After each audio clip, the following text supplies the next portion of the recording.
Nós vamos dar continuidade às observações, partindo agora do livro de João. João, representado pela águia, né? Como nós vemos lá naquela visão de Ezequiel, capítulo 1. A águia, aquela ave, aquele animal que voa impressionantemente alto, consegue ficar muitas horas lá em cima, faz o seu ninho nas rochas, todas essas características de firmeza. A águia não tem predador no mundo natural. Um leão não caça uma águia, um gavião não combate uma águia, nem um elefante não pega uma águia, ninguém pega uma águia. As garras da águia são a semelhança das garras de um urso. Se uma águia cravar a unha nas costas de um homem, ela arranca os pedaços. É uma coisa, não é uma coisinha assim, você não está lidando com uma avezinha qualquer, não. É uma coisa forte, é uma coisa realmente impressionante. Então, outra coisa que a águia, diante das tempestades, uma coisa muito marcante, né? A internet tem mostrado bastante sobre isso. Aqueles PPS, aquelas coisas bonitas até. A águia, quando ela vê uma tempestade, ao contrário de todas as aves, as aves comuns, pequenas, se você observar num lugar onde tem árvores e tem aves, quando o tempo vai mudando, você vê as aves já se intocando. Né? Aqui, houve uma época que aqui tinha muitos pardais, rolinha, e isso eu observava muito. Estava mudando o tempo, aqueles bichos já estavam entrando para debaixo do forro de um telhado, já estavam se intocando dentro de uma árvore com bastante folha. Eles se escondem, mas estão se escondendo o quê? Debaixo da tempestade. A águia não, quando ela percebe a mudança de tempo, quando ela vê que as nuvens estão se formando, ela vai e voa e atravessa as nuvens. Ela sabe que lá em cima das nuvens não tem tempestade, a tempestade é toda das nuvens para baixo.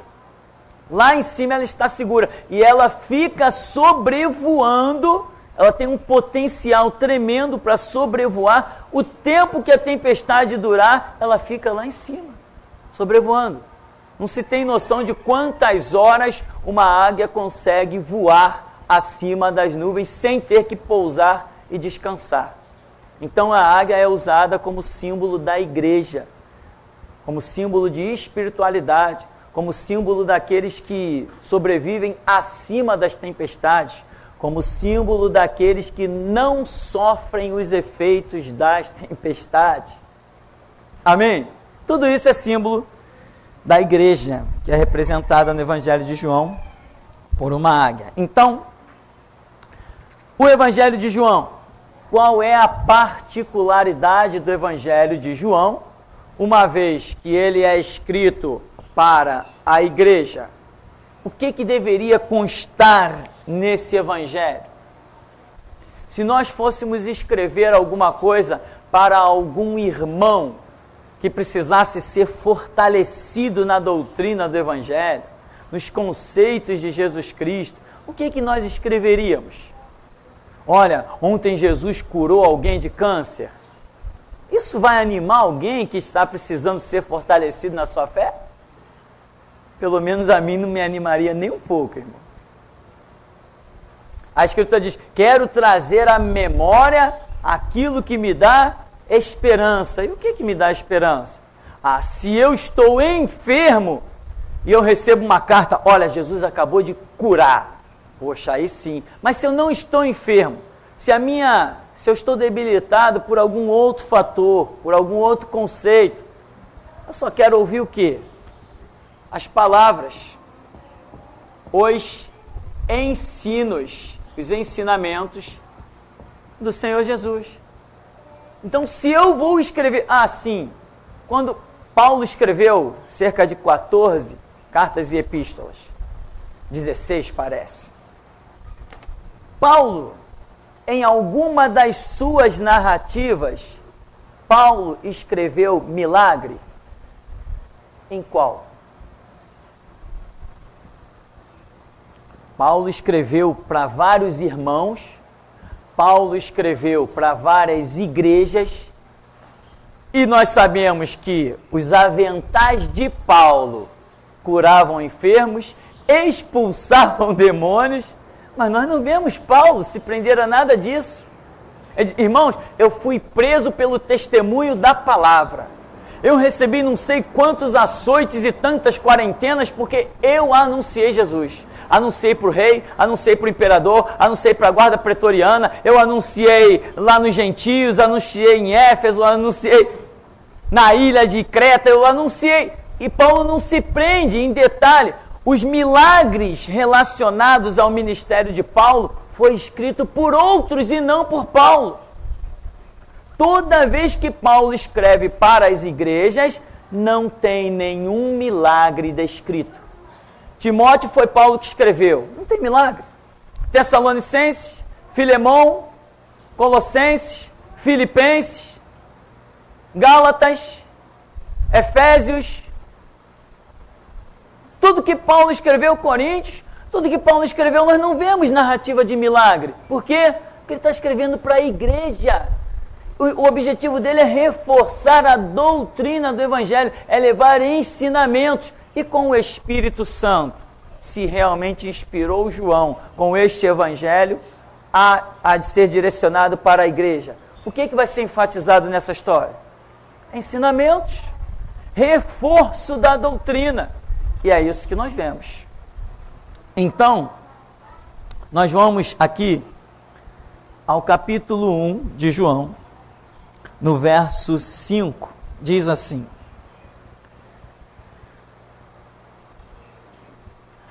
a luz resplandece nas trevas, e as trevas não prevaleceram contra ela.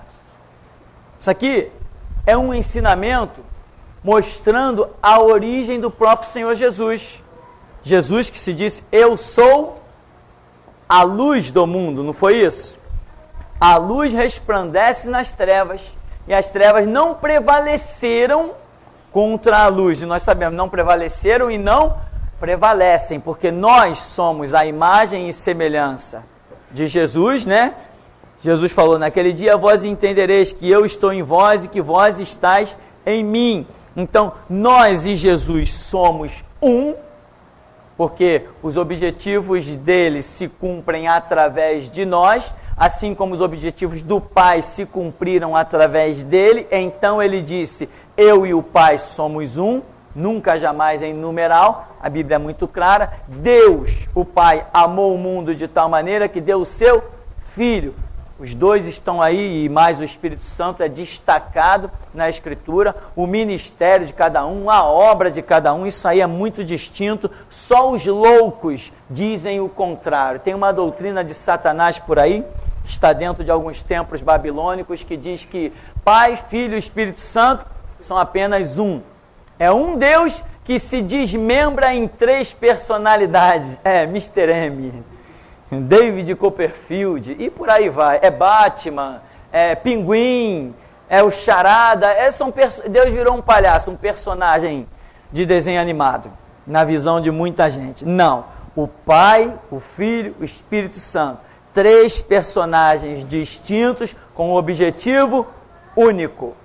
É isso que acontece. É uma equipe trabalhando pelo mesmo propósito. Então, aqui nós vemos a origem de Jesus como luz. E automaticamente ele disse, como o Pai me enviou, eu vos envio a vós. Ele disse, eu sou a luz do mundo, quem me segue não andará em trevas, mas ele disse, vós sois a luz do mundo, vós sois o sal da terra. O que ele é, devemos nós ser. O que ele é, devemos nós ser. Então, pela falta de entendimento, muitas vezes não somos o que Jesus foi. Vem o medo, caramba, se eu falar isso, vão querer me matar, vão querer me prender. E se eu disser isso, não, tem gente que não vai gostar. Se eu disser aquilo, tem gente... Mas se eu me espelhar em Jesus, meu irmão, aí, quem gostar, gostou, quem não gostar, não gostou, quem quiser me prender, que tente, quem quiser me matar, que tente, mas eu não vou abrir mão de ser igual a Jesus. Então aí nós vemos já um ensinamento mostrando a origem de Cristo e automaticamente na sua obra, e como ele prevalece e as trevas não o sufocam. Este ensinamento é importantíssimo aqui no Evangelho de João, mas nem todos creem na Escritura como deveriam crer. Vamos seguir no capítulo 2, no verso 13.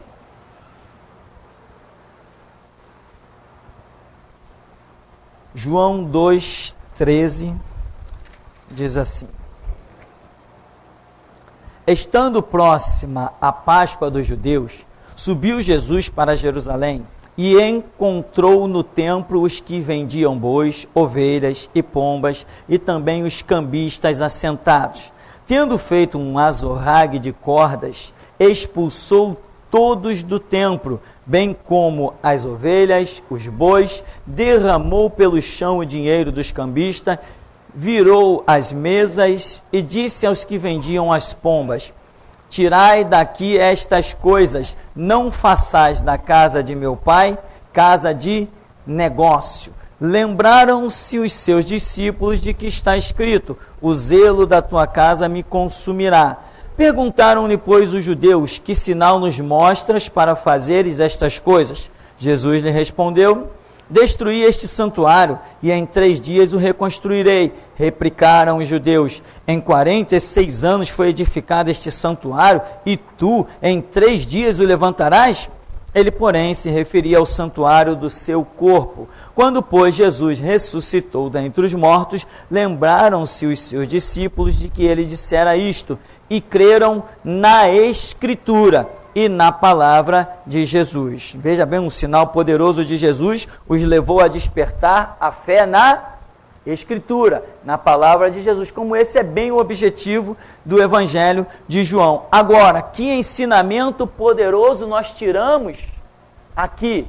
Jesus precisava fortificar, ainda mais que o povo está vindo de uma era com a mentalidade totalmente defasada. Eles estão vendo no templo, o templo virou um comércio, virou exploração, os gentios, o Império Romano veio, dominou o templo, contaminou o templo, profanou o templo, fizeram horrores, e o povo de Israel está vendo tudo aquilo. Jesus vem e está reestruturando tudo, reedificando, lançando, vamos assim dizer, não que seja novo totalmente, mas entre aspas, um novo fundamento, Não é novo porque o Evangelho é continuação de uma obra de Deus que se deu lá através de Abraão. Hoje nós vivemos o que foi revelado inicialmente a Abraão, tanto que o apóstolo Paulo diz que pela fé Deus pré-anunciou o Evangelho a Abraão, porque todos os que são da fé são filhos de Abraão. Então, na verdade, a doutrina que nós temos hoje, ela começou lá com Abraão, veio sofrendo transformação e hoje o propósito de Deus é esse que nós estamos vivendo. Então aqui está mostrando que apesar de tudo aquilo que o povo está vendo, Jesus vem dentro daquele tempo cercado de soldados, cercado dos doutores da lei, com a presença dos sacerdotes, a presença de um povo que está ali satisfeito, comprando, vendendo. Jesus vem e vira a mesa e diz: vamos purificar isso aqui. Que ensinamento poderoso o Evangelho de João está deixando para a igreja. Que apesar de estar deixando tudo isso, continua-se por aí nas falsas igrejas, ou em pessoas até, vamos dizer assim, com um coração muito sincero, mas também com um bolso bem aberto, A gente sabe, o coração é bem sincero, mas o bolso é o maior possível também. A gente sabe tudo disso, mas não vamos eliminar totalmente a sinceridade das pessoas, não. Está um coração sincero, mas está errado. O templo está profanado, o templo está contaminado. Tudo que puder dar lucro, cambista no meio do templo. Não está visando a obra, está visando interesses pessoais. É o que a gente tem visto por aí. Então, esse ensinamento de que o templo tem que ser um lugar, como a Bíblia diz, não transformar a casa de meu pai em casa de negócio, né? Gente que nem poderia estar pisando naqueles átrios, estava pisando, vendendo, comercializando.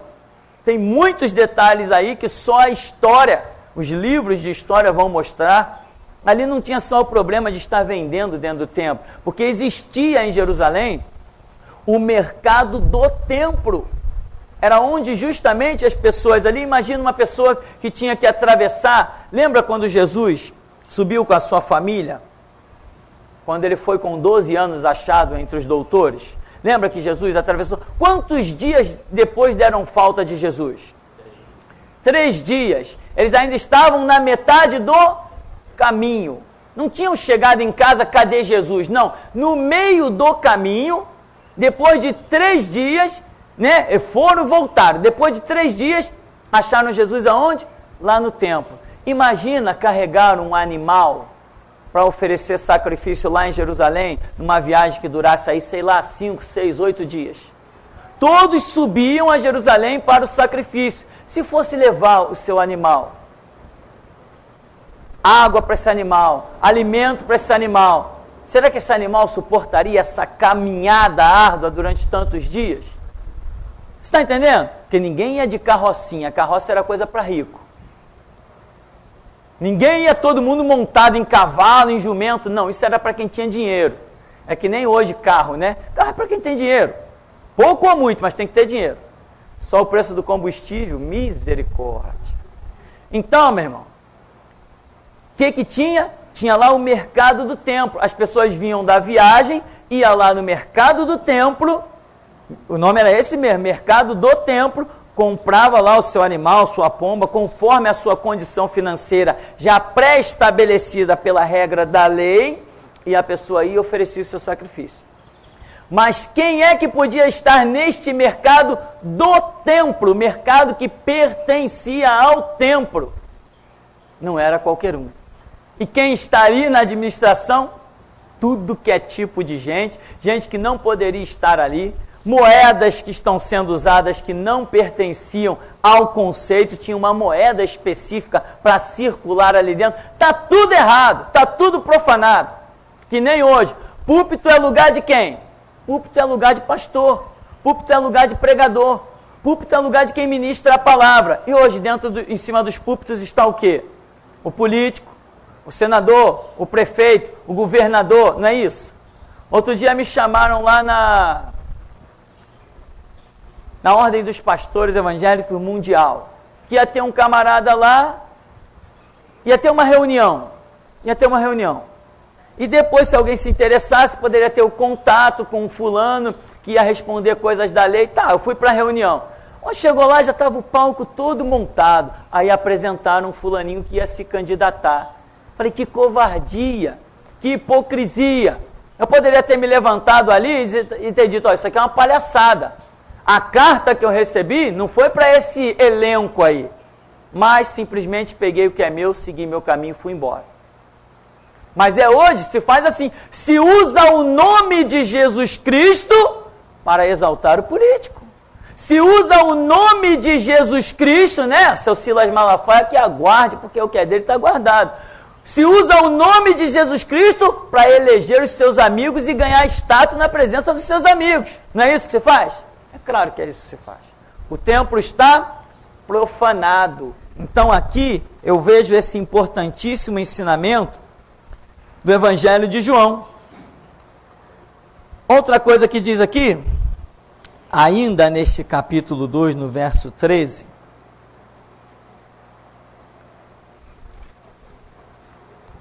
deixa eu ver aqui, não façais da casa do meu pai negócio, lembraram-se os seus discípulos que está escrito, o zelo da tua casa me consumirá. Quer dizer, é o quanto Deus leva a sério isso. Imagina Deus dizendo uma expressão dessa para si mesmo. Está dizendo para Ele mesmo. O zelo da tua casa me consumirá. Significa o quanto Deus leva a sério que no seu santuário, na sua casa, as coisas aconteçam de acordo com aquilo que Ele quer. Tem que ser de acordo com aquilo que Ele quer. Eu duvido que um desses caras que hoje tem profanado o santuário com os políticos, duvido que eles tenham feito uma oração sequer. Inclusive o irmão Alessandro estava comentando comigo do e-mail que eu ainda não tive a oportunidade de ler, mas que já está rodando na internet, que foi entrevistado aquele homem, Billy Graham. Billy Graham, que agora está com 83 anos, e ele na entrevista perguntam para ele, de tudo que você fez aí, tem alguma coisa que você, se arrepende? Né? Alguma coisa que se você pudesse, voltaria atrás e não faria? Ele disse, sim, política. Hoje o homem está com 83 anos. Se você quiser saber quem é Billy Graham, digita lá no Google Billy Graham. Os batistas conhecem muito bem quem é Billy Graham. Quando eu me converti, Billy Graham já era um conferencista mundial. E hoje, com 83 anos, não prega mais. Praticamente no final da vida, bem idoso, se eu pudesse voltar atrás, não teria me envolvido com política. Atravessei a linha. Ou seja, o que é atravessar a linha? Fui para um lado que não tinha que ir. Descambei. Me envolvi com o que não era para me envolver. Me manchei. Pisei em território que eu não deveria ter pisado. Um grande pregador mundial. Hoje não prega mais. Com 83 anos, declarando: se eu pudesse voltar atrás, não me envolveria com política.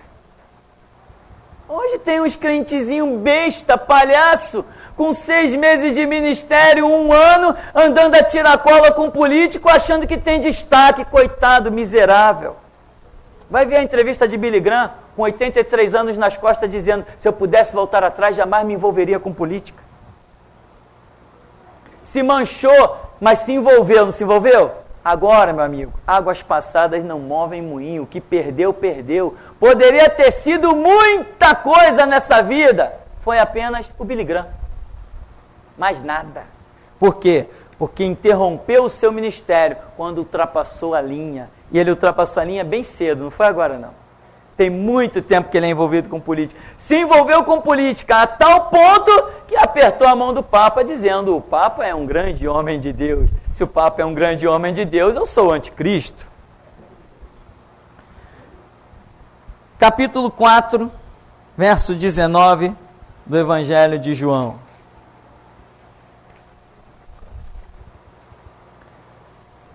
Capítulo 4, verso 19 diz assim: Senhor, disse-lhe a mulher, vejo que tu és profeta. Nossos pais adoravam neste monte, vós, entretanto, dizeis que em Jerusalém é o lugar onde se deve adorar.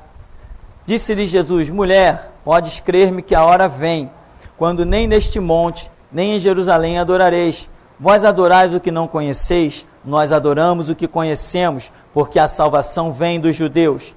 Mas vem a hora, e já chegou, em que os verdadeiros adoradores adorarão o Pai em espírito e em verdade, porque são estes que o Pai procura para seus adoradores. Deus é espírito, e importa que os seus adoradores o adorem em espírito e em verdade. Eu sei, respondeu a mulher, que há de vir o Messias, chamado Cristo. Quando ele vier, nos anunciará todas as coisas. Disse-lhe Jesus: eu o sou, eu que falo contigo. Amém? Então veja, que ensinamento poderoso nós temos aqui para mim, né? O ensinamento sobressai aos olhos de cada um. Que ensinamento poderoso tem sobressaído para mim aqui? Jesus falando: mulher, chegou a hora, nem neste monte, nem aqui neste monte, nem em Jerusalém. Cara, falar em Jerusalém tem crente que treme, né? Tem crente que treme. Eu já vi orações dentro da igreja tipo assim: irmãos, nós temos que orar por Jerusalém, porque está escrito: prosperarão os que orarem por ti, prosperarão os que querem a tua paz. O camarada arranca um conceito lá do Antigo Testamento, se torna um palhaço no Novo Testamento, criando uma doutrina judaizante dentro do Evangelho. Meu irmão, o Evangelho é puro e só sobrevive se for puro. O Evangelho não é manchado com nenhum conceito de parte alguma. O Evangelho é a doutrina fundamentada no ensino de Cristo, no derramamento do seu sangue e na sua ressurreição. Isto é Evangelho. Fora disso é lixo. Não interessa o quão grandioso seja, comparado ao Evangelho de Jesus Cristo, a sua obra redentora, tudo é lixo. A luz de Cristo ofusca todas as coisas. E o seu sacrifício não pode ser manchado. Ele é puro, os seus conceitos são puros, são únicos. Então, o que eu vejo aqui de importante? Essa desjudaização, vou assim usar essa palavra, se ela não existe no dicionário, alguém pode escrever. Desjudaizar a igreja, né? Desjudaizar. Porque hoje o que nós vemos? Dentro das igrejas nós achamos o candeeiro, isso aí eu acho que vocês podem me ajudar, né? O candelabro, o que mais? A arca, você entende, né? A arca, a cruz. A cruz, mas a cruz não é tanto um conceito judaico, né? A cruz, mas embora tem gente usando a cruz, vou colocar aqui a cruz também, porque é um símbolo que é errado usar dentro da igreja. Jesus Cristo morreu na cruz, mas não deixou a cruz como símbolo. Não deixou e ponto final. Jesus Cristo foi posto num túmulo e ressuscitou saindo de um túmulo, mas não deixou o túmulo como símbolo. Então não adianta. O Evangelho só tem um símbolo. É o conceito na nossa memória de que Jesus Cristo morreu pelos nossos pecados. Morreu na cruz? Não importa onde ele morreu pelos meus pecados. Podia ter morrido que nem João Batista, degolado. Podia ter morrido que nem Pedro, de cabeça para baixo. Que nem Tiago, pela espada. Não interessa. O fato é que ele morreu pelos meus pecados. Para que eu, crendo nele, tenha os meus pecados perdoados e possa assim entrar na glória de Deus. Eu não preciso dizer, Jesus morreu na cruz por mim. Basta eu dizer, Jesus morreu por mim. Agora, morreu na cruz? Sim, morreu na cruz. Mas não é o fato dele morrer na cruz que me salva, mas sim o fato dele morrer. Amém, meu irmão? E os outros que não morreram na cruz? A sua vida e o seu sangue derramado não tem valor? Eles não servem de história edificante para muitas pessoas? Para o despertamento da fé de muitas pessoas? Então, tem gente aí que morreu pelo Evangelho que a gente nem sabe como morreu, mas o seu sangue clama até hoje. Então, este é um conceito. Então, veja bem, hoje as igrejas estão com um monte de baboseira, né? É o túmulo de Lázaro. Alguém aí já recebeu o túmulo de Lázaro? Levanta a mão aí. Aí, quanta gente já recebeu o túmulo de Lázaro? Ressuscitou depois de 4 dias, irmão? Não, né? Então, é outras coisas. A estrela de Davi, isso, a estrela de Davi, né? A estrela de Davi é bem usada. Fora vassoura ungida, outras coisas, mas isso aí não é judaico, não. Então, tem um monte de símbolos judaicos assim. Eu fui numa igreja uma vez, e lá está, de um lado, a bandeira do Brasil, aqui no Brasil, né? De um lado a bandeira do Brasil, e do outro lado a bandeira de Israel, com um negócio lá, o símbolo da estrela de Davi, que é a bandeira de Israel. Eu falei, caramba, esses caras devem ser muito espiritual mesmo. Esses devem ser bons demais. Então, Jesus está falando, besteira.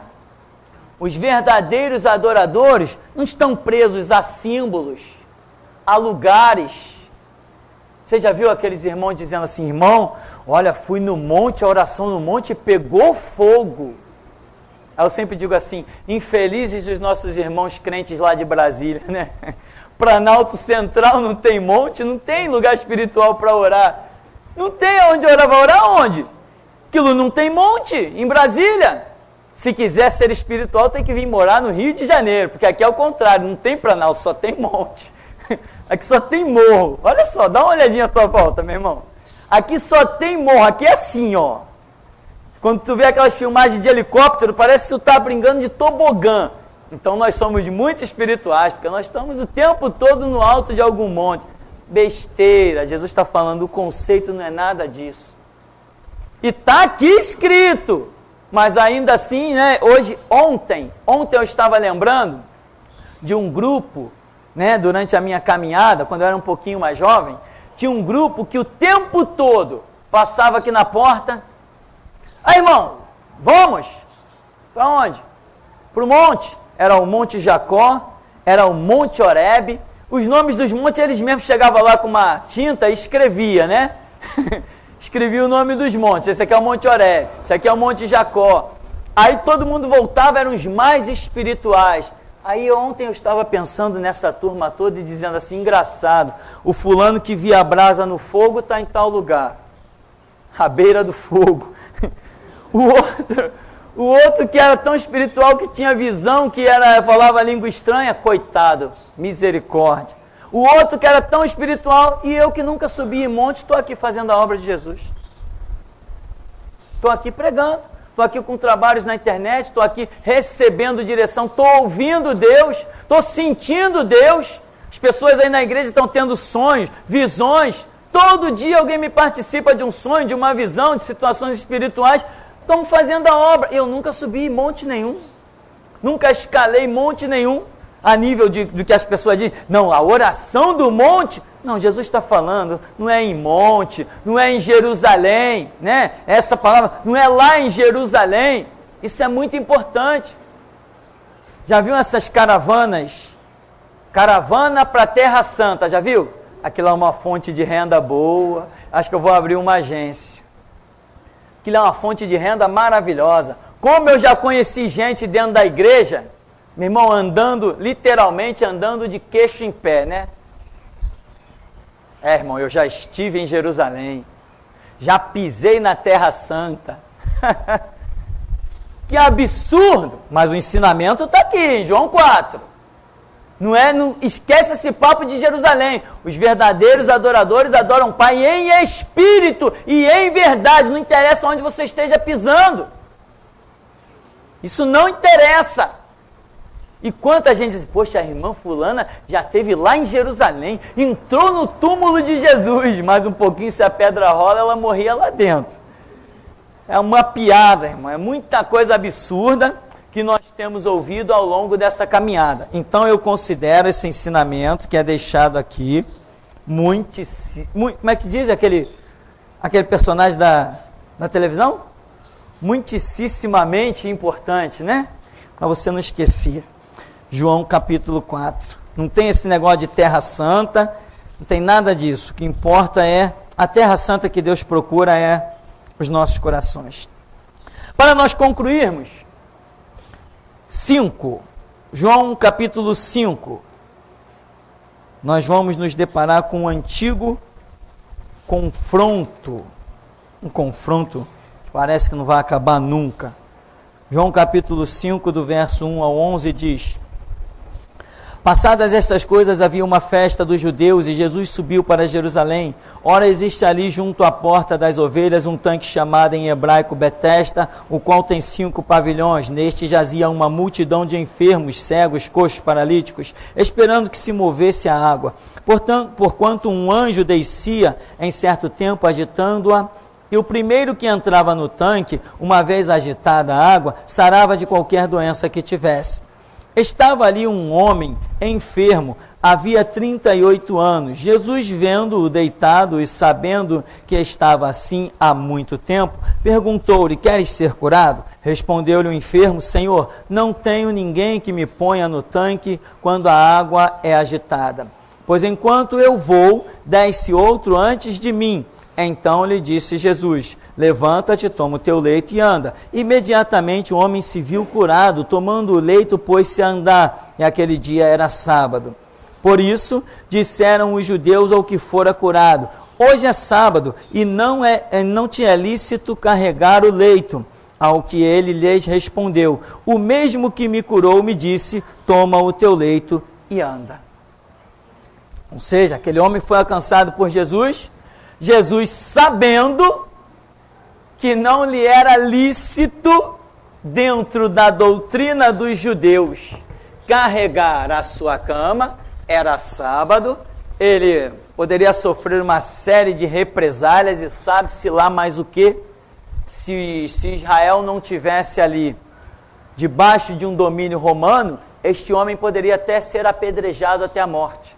Só que quando veio o domínio romano, foi retirada a autoridade dos judeus de decretar morte. Eles não tinham mais essa autoridade. Tanto que disseram, Jesus é digno de morte, vamos levá-lo a Pilatos. Se não tem o domínio romano, eles mesmos matariam Jesus. E tantas situações que aconteceram ali naquela época, em que eles só não apedrejaram, principalmente tantos milagres que Jesus fez no sábado, porque existia um domínio romano. E eles não podiam. A espécie de tratado que foi feita lá com Caifás, etc., o domínio, as imposições, arrancou a autoridade dos judeus de decretar a morte de quem quer que fosse. Eles não tinham mais essa autoridade. Eles não tinham nem o direito de ter julgado Jesus. Como eles julgaram, questionaram Jesus, perguntaram sobre os sinais. É verdade isso, é verdade aquilo. Até aquilo ali não significava absolutamente nada. Eles não tinham mais esse domínio de forma alguma. A dispensação que Deus os submeteu agora não lhes dava mais esse direito. Então, esse texto de sábado mostra a autoridade de Jesus sobre o sábado, a autoridade, e não só a autoridade, mas a autorização. Amém?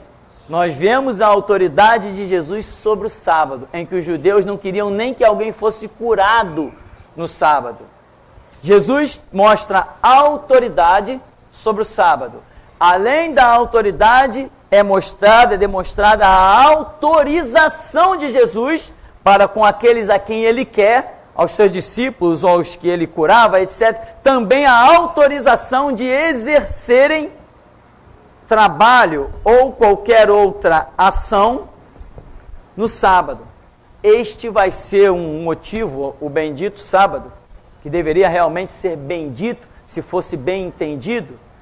Esse bendito sábado, decretado por Deus através de Moisés, essa bênção vai, na verdade, virar uma real maldição para os judeus. E eles vão perseguir Jesus o tempo todo, a ponto de tramarem a morte de Jesus por causa do sábado. Hoje nós temos uns palhaços chamado Igreja Adventista do Sétimo Dia. Uns verdadeiros palhaços guardiãos do sábado, que inclusive dizem em vários estudos que eles saem até pregando pelos postes, não sei quem já viu, né? Sinal da besta. Aí quando você vai ver lá, o sinal da besta para eles é o 666. E diz que todos os que guardam o domingo, ou seja, os cristãos, eles dizem, os cristãos que guardam o domingo, acusando nós que nos reunimos no domingo, mas eles não sabem que nós não nos reunimos no domingo por uma questão religiosa. Nós nos reunimos no domingo simplesmente porque o domingo é o dia que mais nós podemos nos reunir pelo fato da maioria não trabalhar. Então nós usamos esse dia. Se houver um decreto a partir de amanhã, que no domingo todo mundo vai trabalhar, as empresas vão funcionar no domingo e que o dia do descanso semanal passará a ser terça-feira, imediatamente nós deixaremos de nos reunir no domingo e passaremos a nos reunir na terça-feira. Nosso seminário não será mais domingo, será terça. O nosso culto da noite não será mais domingo, será terça. Então nós não guardamos o domingo. E eles dizem que nós, cristãos, que guardamos o domingo na cabeça de elefante deles, nós receberemos o sinal da besta. Por quê? Porque o domingo é o dia do anticristo. Ora, eles sabem demais. Eles são nobres no conhecimento. Então, esses bestas são bestas. E o que tem, eu tenho um estudozinho na internet intitulado Adventismo Nunca Mais. Você conhece, né? Adventismo Nunca Mais. Olha, eu recebi cada elogio dos adventistas, porque teve uns irmãos aí que pegou esse estudo e jogou lá dentro da comunidade adventista. Eu recebi cada e-mail que realmente provam que os camaradas são cristãos de primeira linha. Me chamaram de tudo. Aí só para umzinho eu disse assim, Rapaz, mas tu é crente mesmo, né? Mandei só assim para ele. Poxa, parabéns, seu cristianismo está bem evidente. O camarada disse tudo. Aí ele provavelmente ficou muito envergonhado e não me disse mais nada. Então, meu irmão, nós não guardamos nem sábado, nem domingo, nem segunda, nem terça, nem quarta, nem... Aproveitamos, vem um feriado prolongado aí, beleza, vamos jogar uma bola, vamos pegar uma praia, vamos meditar na escritura, vamos fazer qualquer coisa. A cidade vai parar tudo, o ônibus fica ruim, o metrô fica horrível, dificulta as pessoas de ir para a igreja, para nós aqui é muito barulho, por exemplo, época de carnaval, simplesmente vamos então dar um recesso, vamos fechar a igreja, vamos fazer da nossa casa a igreja, cada um quiser passear, passeie, depois que passa o feriado a gente volta para cá. Jesus Cristo não nos deixou nenhuma regra de dia para ser guardado, nenhum horário para ser guardado, e também não nos deixou comida, nenhum ritual de comida. E também nenhum de roupa.